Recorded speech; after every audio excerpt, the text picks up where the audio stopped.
शिक्षक भर्ती यानी कि प्राइमरी टीचर भर्ती के लिए ये वीडियो आप लोगों के लिए बनाया गया है। इसमें ऑनलाइन आवेदन की तिथि से लेकर परीक्षा से आपका सिलेक्शन कैसे होगा और क्या सिलेक्शन प्रोसेस है, सारी जानकारी आपको दी जाएगी। तो मैं आपको क्लियर कर दूं कि ये जो आपकी प्राइमरी टीचर्स की भर्ती है, पीआरटी की भर्ती है, ये कराएगा आपका दिल्ली अधीनस्थ सेवा चयन बोर्ड यानी कि DSSB की ओर से ये आपकी वैकेंसी निकलेंगी। इसके लिए जो आपका कैलेंडर है वो DSSB की ओर से जारी कर दिया गया है और इस कैलेंडर में जो आपको जानकारी दी गई है उसमें 44वें नंबर का जो आपका क्रमांक है उसको आप देख सकते हैं। उसमें दी गई है आपकी प्राइमरी टीचर से भर्ती से संबंधित जानकारी। तो इसमें बताया गया है कि आपकी जो आवेदन की प्रक्रिया है वो 1 जुलाई 2022 से आपकी शुरू हो जाएगी और इसमें आपकी जो परीक्षा होगी देखिएगा 1 सितंबर 2022 से आपकी परीक्षा जो है शुरू हो जाएगी और ये जो परीक्षा है ये ऑनलाइन मोड में आपकी होगी। तो 1 सितंबर से आपकी 30 सितंबर 2022 तक ये परीक्षा जो है कंप्लीट कर ली जाएगी। तो ऑनलाइन मोड में आपका होगा और ये आवेदन की प्रक्रिया आपसे मांगी जाएगी। तो इसके बारे में आपको जो है पूरी की पूरी डिटेल जानकारी मैं दे रहा हूं कि आज के लिए क्वालिफिकेशन है, क्योंकि यदि आप अभी से तैयारी करोगे तो ही आप जो है इसमें सफलता अर्जित कर सकते हैं। काफ़ी अच्छा एग्जाम्स होता है, काफ़ी टफ होता है, क्योंकि इसका जो लेवल्स है वो अच्छा खासा बनाया जाता है और टाइम की बहुत ज़्यादा महत्व है इसके पेपर में।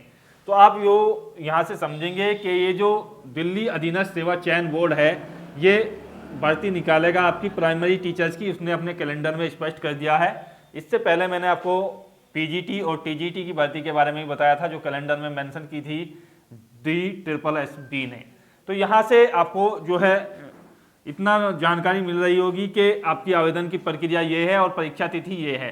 तो आप जो है अगस्त तक अपनी परीक्षा की जो तैयारी है वो कंप्लीट कर लें, क्योंकि आपका एग्जाम जो है बिल्कुल शुरू सितंबर से आपका होने वाला है। और इसके लिए आपको जो है क्वालिफिकेशन की यदि बात की जाए तो क्वालिफिकेशंस में आपको जो है DED यानी कि डिप्लोमा इन एजुकेशन, BLED ये होना चाहिए या आपके पास DLED आपके पास होना चाहिए।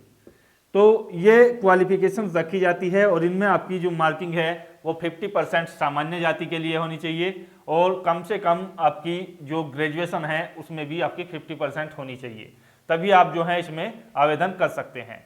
अब ये जो आवेदन की प्रक्रिया है इसके लिए आपको जो है यहाँ कुछ आयु के लिमिट रखी गई है। आयु जो लिमिट है वो जनरल कैंडिडेट्स के लिए या आप बोल सकते हो जिन्हें आरक्षण नहीं मिलता है उनके लिए, और EWS कैंडिडेट्स के लिए जो है 18 से 30 वर्ष तक आपकी काउंट की जाएगी। बाकी जो कैटेगरी है उनको रिजर्वेशन दिया गया है। OBC के लिए 3 वर्ष की यहाँ पर छूट दी गई है। SC है, ST है या आप जो है महिला हैं तो आपको जो है छूट मिलेगी यहाँ पर 5 वर्ष की। तो इस तरीके से आपकी आयु सीमा भी अधिक काउंट की जाती है यदि आप रिजर्वेशन कैटेगरी में आते हो। अब इसके जो सिलेक्शन का प्रोसेस है उसको समझते हैं, उसके बाद सिलेबस पर आते हुए आपकी कट ऑफ तक जानकारी देते हैं। तो यहाँ से यदि सिलेक्शन की प्रोसेस की बात की जाए तो सिलेक्शन आपका जो है यहाँ केवल और केवल आपके रिटन एग्जाम्स के बेसिस पर होगा। तो रिटन एग्जाम्स में आपसे जो है प्रक्रिया में आपको भाग लेना होगा और यही आपका सिलेक्शन का प्रोसेस है।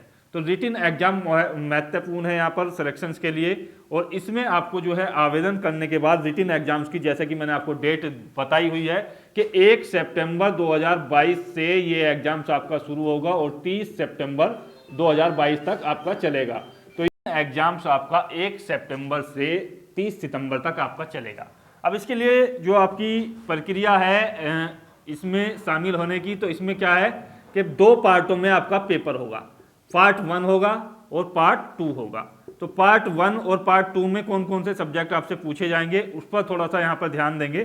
तो पार्ट 1 की यदि बात की जाए तो पार्ट 1 में आपसे जो है जीके के क्वेश्चन पूछे जाएंगे, यानी कि जनरल नॉलेज के 20 क्वेश्चन आपसे पूछे जाएंगे।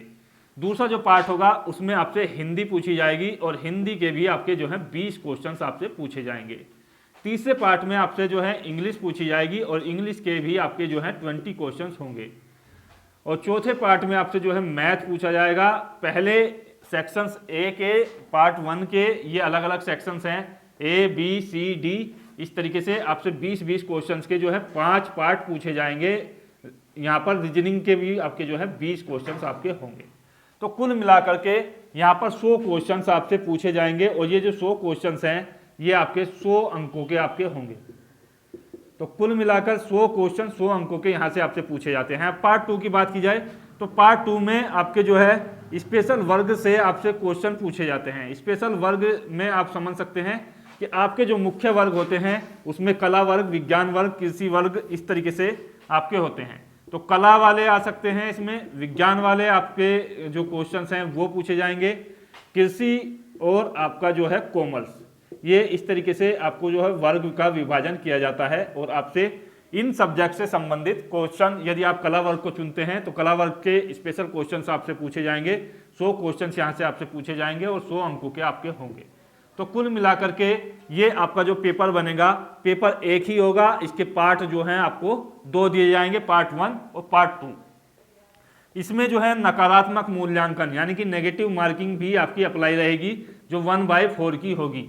इसमें आप समझ सकते हैं कि 0.25 अंक की आप इसको मान सकते हैं नेगेटिव मार्किंग, अर्थात 4 क्वेश्चन गलत होने पर यदि आप एक सही भी कर लेते हो तो आपको जो है 0 अंकन किया जाएगा। ऑनलाइन एग्जाम आपका होगा, ऑनलाइन मोड में आपको एग्जाम देना होगा। और इसमें मैं आपको जानकारी दे दूं कि सब्जेक्ट में आपके जो क्वेश्चन पूछे जाएंगे 100, तो वो उस तरीके से पूछे जाएंगे जिस तरीके से आपके सीटेट में पूछे जाते हैं। कुछ पेडागोगी के क्वेश्चंस होंगे, कुछ डायरेक्ट आपके सब्जेक्टिव क्वेश्चंस होंगे। तो इसमें आपकी जो है सब्जेक्ट की समझ को समझने का प्रयास किया जाएगा। तो कुल मिलाकर के बात यह है कि ये जो एग्जाम है आपका 2 घंटे का होगा। देखिएगा टाइम कितना कम है, 2 घंटे हैं केवल और 200 क्वेश्चंस हैं। तो आप समझ सकते हैं कि कितनी आपकी जो है यहाँ पर कठिनाई हो सकती है, चाहे भले ही आसान क्वेश्चंस हो, क्योंकि आसान ही क्वेश्चन वैसे तो इसमें पूछे जाते हैं, लेकिन टाइम इतना कम है कि बच्चे जो हैं इन सभी क्वेश्चनों को नहीं कर पाते हैं। तो कुल मिलाकर के नेगेटिव मार्किंग से ही बचना होता है और आपकी जो कट ऑफ है वो कहाँ तक जाती है, तो इसके बारे में थोड़ी सी चर्चा कर लेते हैं। तो देखिएगा कट ऑफ की यदि बात की जाए तो कट ऑफ में आपका जो यदि आपको सिलेक्शन लेना है तो कैटेगरी वाइज यदि बात की जाए कि कैटेगरी वाइज आपकी जो कट ऑफ है वो थोड़ी ऊपर जाती है प्रत्येक कैटेगरी में। यूआर की यदि बात की जाए, ओबीसी की यदि बात की जाए, ईडब्ल्यूएस को लिया जाए, एससी या एसटी कैंडिडेट्स हैं, तो इसमें क्या है कि आपकी जो कट ऑफ है वो महिलाओं और पुरुषों के लिए समान बनती है। इसमें विशेष रिजर्वेशन आपका नहीं होगा। तो यहाँ पर यदि आपको कट ऑफ में आना है तो 125 के आसपास क्वेश्चंस आपको जो है करने होंगे। ओबीसी कैंडिडेट्स हैं तो 120 प्लस क्वेश्चंस आपके लिए अच्छे रहेंगे, 120 प्लस मार्क्स नेगेटिव काटने के बाद। ईडब्ल्यूएस हैं तो 115 के आसपास और एससी कैंडिडेट्स हैं तो 105 प्लस क्वेश्चंस पर आपका जो है सिलेक्शन हो सकता है। इस तरीके से हमने वीडियो के माध्यम से आपको दिल्ली अधीनस्थ सेवा चयन आयोग की ओर से होने वाली प्राइमरी टीचर्स की भर्ती के लिए, उसकी तिथि के लिए, उसके सिलेबस के लिए, सिलेक्शन प्रोसेस के लिए आपको पूरी जानकारी दे दी है।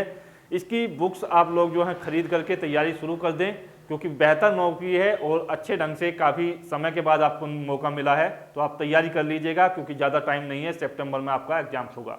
जय हिंद, धन्यवाद, जय भारत।